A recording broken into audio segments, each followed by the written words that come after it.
السلام عليكم. النهاردة هنبتدي مع بعض كورس جديد، وهو ازاي كيفية ان احنا نقدر نعمل قالب سيليكون بطريقة بسيطة. والقالب السيليكون ده هينفعنا في حاجات كتير جدا، زي الكيك ديكوريشن. ممكن نعمل اسطمبات تنفعنا، اسطمبة وردة او شريط لاسيه. وممكن طبعا هينفعنا جدا في الهاند ميد، شغل الهاند ميد، ان احنا نقدر نعمل اي وحدة جمالية نزين بيها الصندوق او الصينية بتاعتنا، او اي شكل جميل مثلا نضيفه للتابلو بدل الفريم المعتاد التقليدي. فتعالوا دلوقتي النهاردة هنعمل نشوف ازاي نقدر نعمل يعني قالب سيليكون بمنتهى البساطة والسهولة. هناخد مية متلجة، مقدار من المية المتلجة، هنحط فيه صابون سائل مركز، مقدار يكفي ان احنا نعمل نقلبه، نحاول نقلب. هنلبس جوانتي طبعا عشان ايدينا ما تتأثرش بالسيليكون، وكمان هنقعد في مكان جيد التهوية، لان طبعا ريحة السيليكون صعب شوية. بس هنجيب دلوقتي السيليكون. انا جبت السيليكون الابيض، بنعرفه من هنا. هو احنا ممكن نستخدم الابيض او الشفاف، انا استخدمت الاتنين، الابيض والشفاف، بس عجبني الابيض اكتر. طيب دلوقتي هنحاول ننزل مقدار منه بالشكل اللي انتوا شايفينه ده، يعني كده.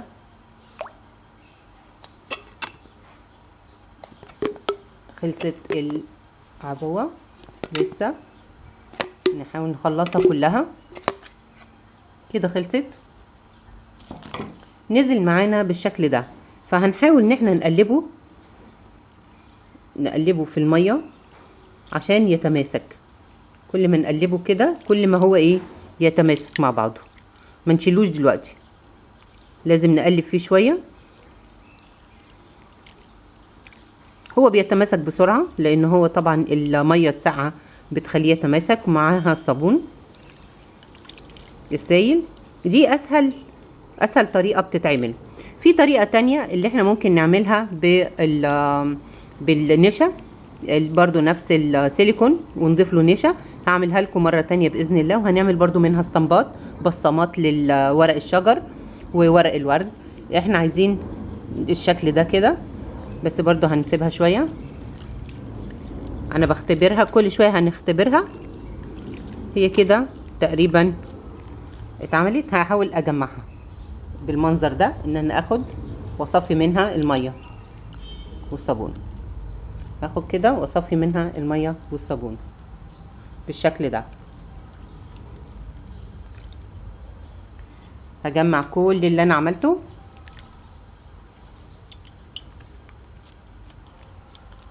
بالشكل ده. لازم نقعد في مكان جيد التهوية. طريقة سهلة جدا مش مكلفة، هنعمل منها حاجات كتير قوي تقدر انها تفيدنا في شغلنا. انا طبعا جربت اكتر من مرة قبل ما اصور الفيديو ده، جربت حاجات كتير جدا، وبصراحة عجبتني قوي الفكرة، فحبيت ان انا انقلها لكم بمنتهى البساطة. يعني احنا كونا الشكل ده. هشيل المية ابعدها شوية وابتدي اعجن فيها عشان تتجانس كلها مع بعض. مش هنعجن طبعا كتير، بس يدوب ان احنا نضغط كده بحيث ان هي تدينا، ما يبقاش فيها حتت مشققة عشان ما تشققش بعد كده في القالب. اعملها اطبق فيها بالشكل ده زي ما انتم شايفين. شكلها عجينة حلوة جدا، يعني نحط عليها اي بصمة هتنشف وهتبقى شكلها جميل قوي. طيب نقلع الجوانتي ونشوف هنعمل ايه. ده شكل العجينة زي ما احنا قلنا، اللي احنا عملناها بالطريقة دي. طيب احنا دلوقتي هنعمل الاسطمبة عليها. لو احنا ايدينا طبعا عملت، ممكن نحط لها صابون عشان يمنع انها تلزق في الايدين. خلاص اوكي. طيب انا دلوقتي عندي شوية حاجات عايزة اخد الاسطمبة بتاعتها.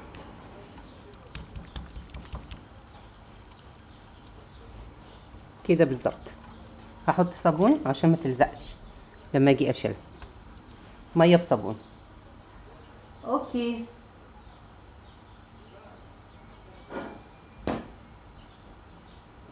انا عندي اشكال عايزه اخد الاسطمبه بتاعتها. شكل الورده دي، شكل الفراشه، اي حاجه عندك من الاكسسوارات ممكن ناخد الشكل. ممكن نعمل دي وتتلون وتبقى فصوص نجمل بيها الصناديق. الشكل الجميل الاسلامي ده. دي اول حاجه انا هعملها. هبدا اخدها بالطريقه دي واضغط عشان اخد المعالم بتاعتها كلها. كل ما اضغط كل ما يبان لي التفاصيل. اوكي بالشكل ده. هاخد هنا جنبها الفراشه، هضغط فيها قوي بالشكل ده. الوردة الجميلة دي هبدأ برضو اضغط حلو عشان تاخد لي نفس الشكل بالظبط. اوكي. الله اعظم العزة والدوام لله يا رب. هناخد الباقي، مش لازم نعمل كله قالب واحد. هناخد الجزئية دي والجزئية دي بالطريقة كده.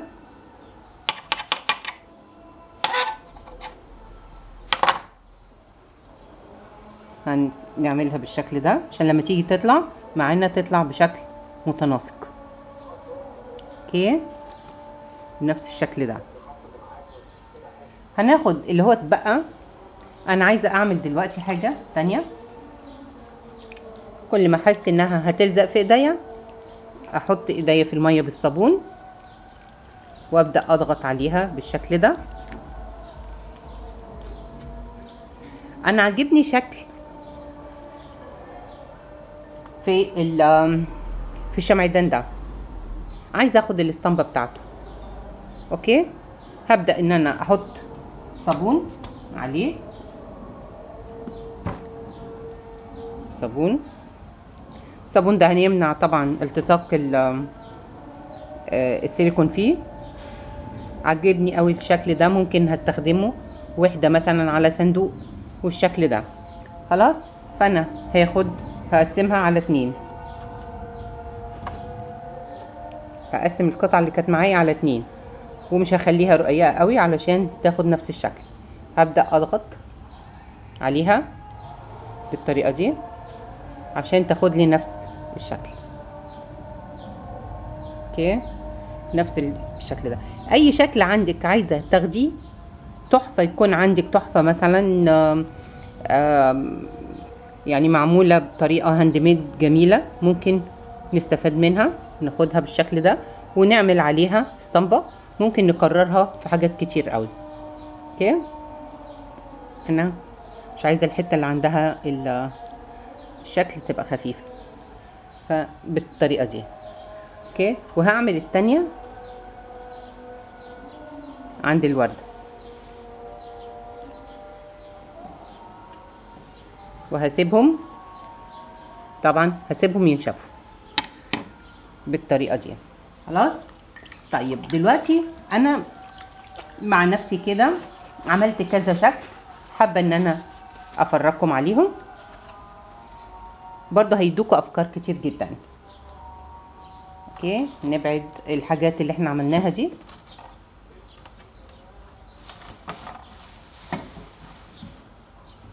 ونفس الشكل. هنبدأ دلوقتي. انا خدت المنظر ده عجبني قوي. زي ما بقول لكم كده ممكن اي تحفه تعجبكم بيعجبكم فيها التفاصيل ممكن نعملها ناخدها. ليه لا. حطيت عليها عملت السيليكون ده شفاف نفس الطريقه اللي انا عملتها بالظبط، وحطيتها عليه وقعدت حوالي 4 ل5 ساعات وقلبتها خدت نفس الشكل ده. نفس الشكل بالظبط، نفس التفاصيل، ورق الشجر، عنقود العنب. طبعا انا ما صدقتش ان انا هيطلع بنفس الجمال ده لما عملت سيليكون بالنشا وحطيت عليها نفس العجينه دي، نفس السيليكون ده هنحط عليه مقدار نشا ونعجن لما يكون عندنا عجينه متماسكه، وهنحطها عليه، يعني هنحطها هنا كده بالظبط كده زي دي نشا بالسيليكون، وحطيت عليها وضغطت سبتها شويه لغايه لما نشفت خالص، وابتديت ان انا اقلبها. بصيت لقيتها خدت لي نفس الشكل بالظبط اللي طلع، نفس شكل الفازه بالظبط اهو، نفس شكل الفازه.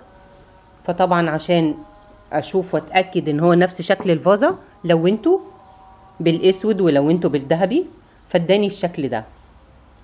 يبقى السيليكون الشفاف حطيته على الفازه اللي عندي، وخدت نفس الاسطمبه، نفس الشكل اللي عليها، نفس الرسمه ادتني، وحطيت عليها سيليكون مخلوط بالنشا، عجينه يعني، علشان دي العجينه دي اللي انا هزين بيها بقى. ممكن ازين بيها صندوق، ممكن ازين بيها فازه، ازين بيها اي مكان كده. ادتني شكل كانها معدن بالظبط. برضو عملت الشكل ده، عندي الشكل المعدن ده من الاكسسوارز. فعملت العجينه اللي هي بالسيليكون الشفاف، وعملت خدت البصمه بتاعتها، بصمه الشكل نفسه، ورحت شايلاها من فتره كده، يعني قعدت برضو حوالي 3 أو 4 ساعات، وخدت الشكل بتاعها. طيب عملت العجينه اللي انا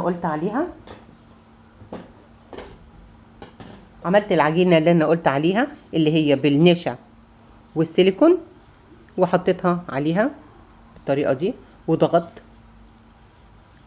وسبتها فتره برضو حوالي 2 3 ساعات، وقلبتها.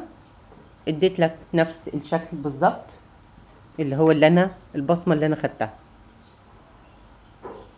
بالظبط. اوكي، حبيت ان انا طبعا الونها عشان تبقى ظاهره ليكو.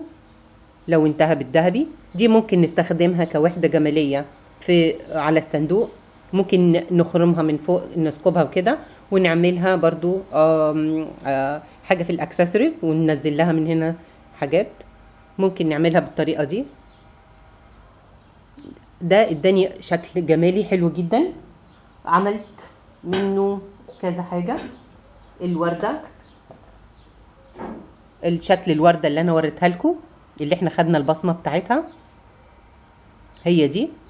عملت لها العجينه اللي انا قلت لكم عليها، اللي هي بالنشا، وحطيتها وضغطتها عليها وطلعتها، طلع الشكل ده.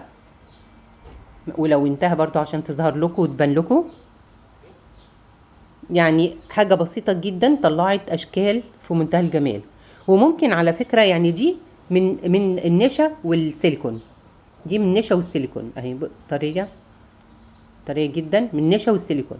ممكن اعملها بمسدس الشمع، عامله المكان ده صابون، واحط عليه مسدس شمع املاه خالص، واسيبها شويه، هتبص هتلاقي نشفت، واطلعها. هي دي بالظبط، دي اللي انا عملتها. ماشي اوكي، طلعت واخده نفس الاسطمبه ونفس الشكل بالظبط.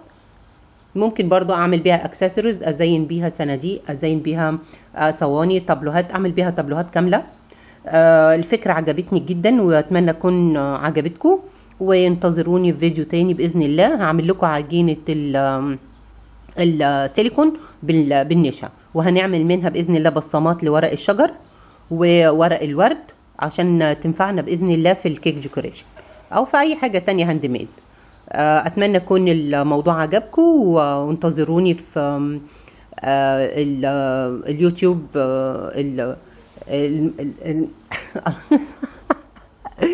انتظروني في قناتي التعليميه على اليوتيوب. سلام عليكم.